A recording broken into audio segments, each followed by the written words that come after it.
Olá, nesse vídeo eu vou falar sobre uma balança quebrada.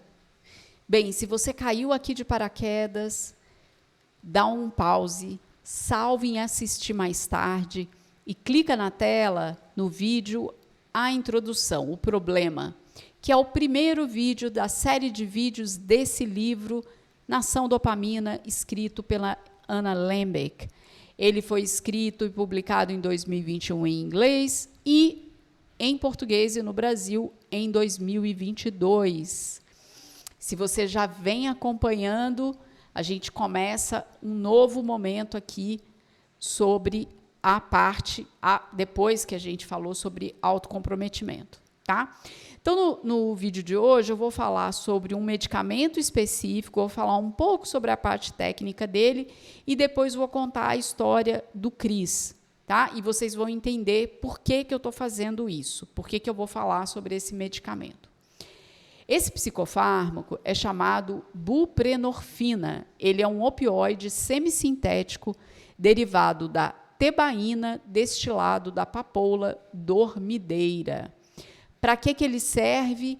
Ele devolve a balança prazer-sofrimento numa posição nivelada. Lembra? A gente falou sobre essa analogia com a balança que a Anna Lembke traz para a gente lá nos primeiros vídeos. Então, esse psicofármaco, ele devolve essa posição nivelada.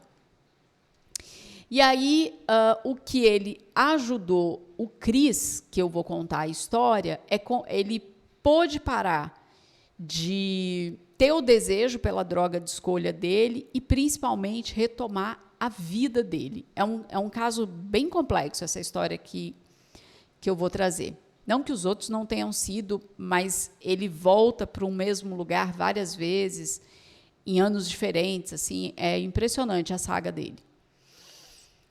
E aí, o que a Anna Lembke vai trazer é que existe uma comprovação sólida de que a buprenorfina diminui o uso ilícito de opioide, reduz o risco de overdose e melhora a qualidade de vida. Porém, segundo ela, pouco é falado sobre os riscos desse psicofármaco ser vendido de forma ilícita, porque uma pessoa que não tem uma dependência severa de opioide, quando usa esse psicofármaco, a pessoa pode ter um surto eufórico. E a abstinência da buprenorfina é pior, segundo os pacientes da Anna Lembke, do que a abstinência da heroína ou oxidona, tá? Então, vamos falar do Chris. O Chris vai para a universidade a primeira vez em 2003, em Stanford. Ele sai do Arkansas. Então, para quem não conhece, o Arkansas é um estado pequeno, Stanford vai ficar na Califórnia. E quando a gente olha no mapa dos Estados Unidos, o Arkansas está bem no meio dos Estados Unidos e a Califórnia na região oeste, o extremo oeste.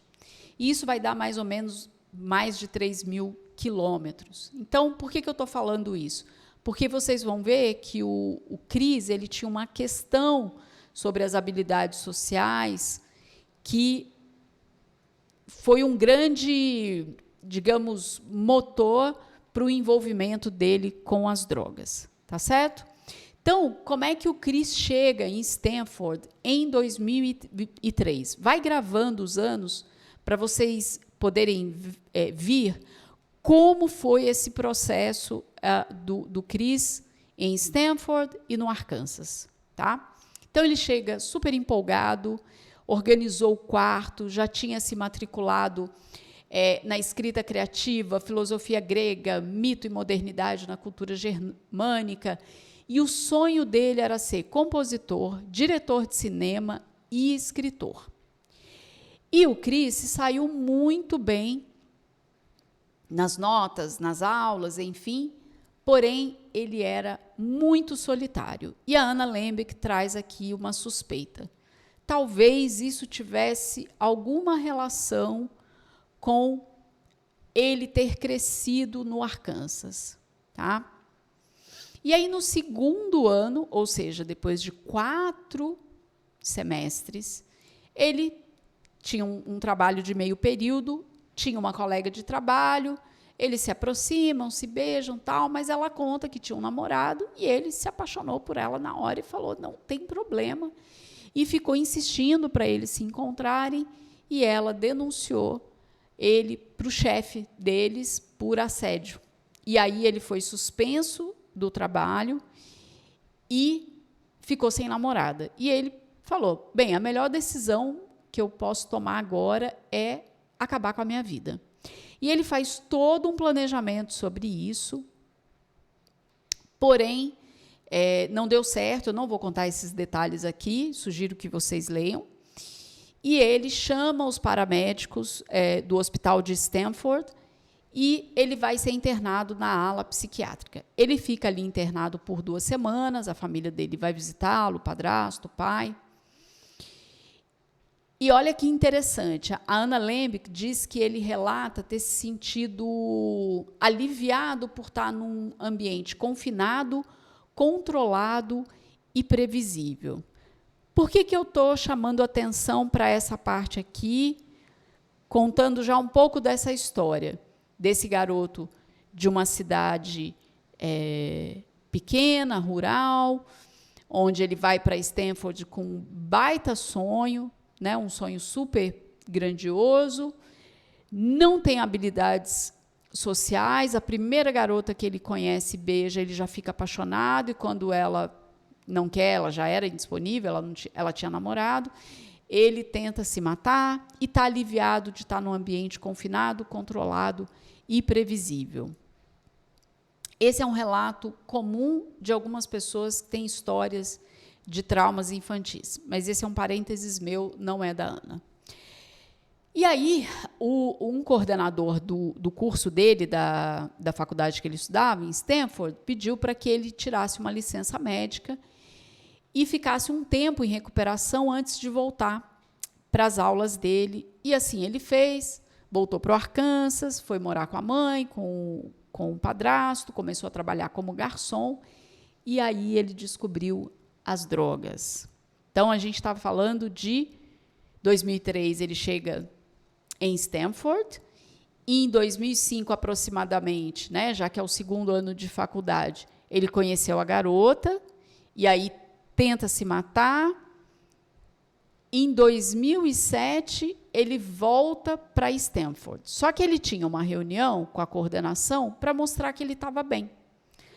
Só que ele já tinha conhecido as drogas. Quando ele chega em Stanford, ele conheceu uma garota, que a única coisa que ele relata é que era uma garota problemática. Ele pediu para dormir no quarto dela enquanto chegava o dia da reunião, e ele passa a noite anterior inteira usando drogas. Então, ele estava completamente chapado, ele estava cheirando cocaína, e ele viu que ele não tinha a menor condição de se apresentar nessa reunião para dizer, olha, porque lembra, ele precisava ter uma licença médica, ele precisou, e voltar depois que ele estivesse bem. Mas como ele cheirou cocaína a noite inteira antes da reunião, ele não tinha condições de dizer, estou recuperado, estou bem, e ele volta para casa. E aí ele começa com um trabalho rural, de cortar grama, de plantar árvores, só que ele ainda compunha música, ele ainda tinha algum contato com o sonho dele que levou ele para Stanford. Lembra? Nesse momento, ele está usando maconha, e ela estava sendo indispensável para ele, e aí, 2008, o Chris volta para Stanford. E cada vez que ele voltava, a Ana vai descrevendo como ele ia voltando numa condição de autocuidado pior. Então, se ele chega ali no primeiro ano, em 2003, organizando o quarto, deixando um ambiente super legal para ele, cada vez que ele volta, ele dorme no quarto daquela garota que ele conheceu. Agora, ele dorme em cima da cama, com roupa, sem roupa de cama. Então, ele vai cada vez decaindo mais nesse lugar do autocuidado.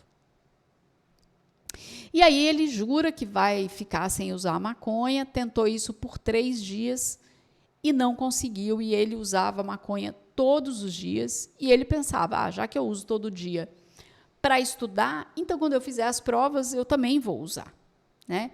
Se a gente for fazer um recorte aqui e lembrar do caso da Delila, o Cris já estava dependente da maconha, certo?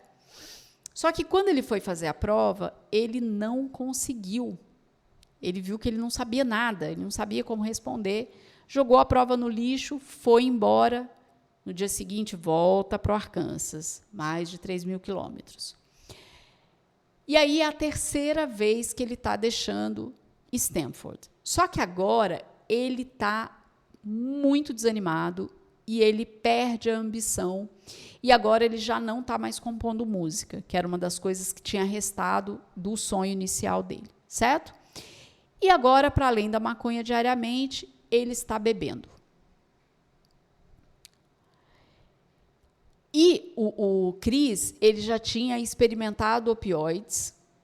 E no Arkansas, a Anna Lembeck traz como esse ano de 2009 existe um registro onde 116 receitas de opioides foram fornecidas para cada 100 pessoas que moravam no estado.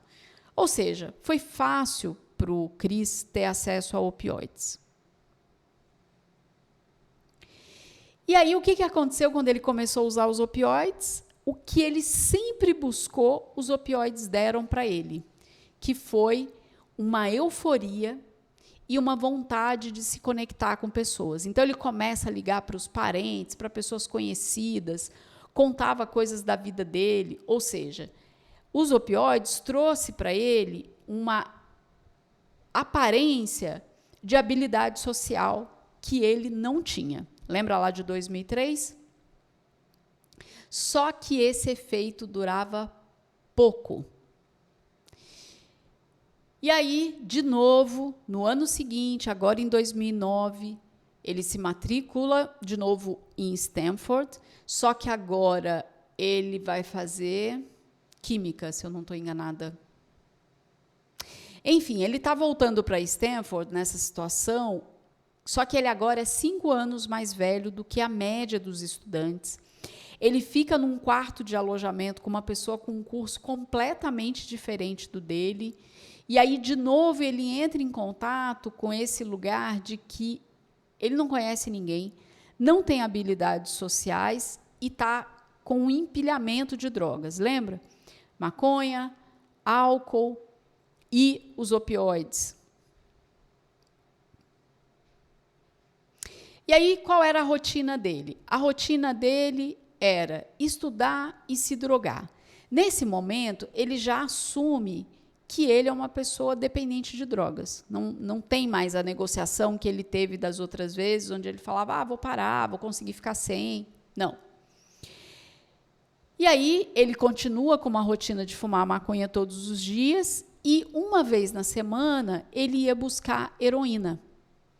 E o que segurava a fissura dele quando acabava o efeito da heroína era a maconha. E aí o que começa a acontecer é que com alguns meses ele vende o laptop dele para comprar heroína, depois ele vende o casaco dele, só que aí ele lembra que com o frio que estava fazendo lá, ele sem casaco, ele não tinha como ir até a droga.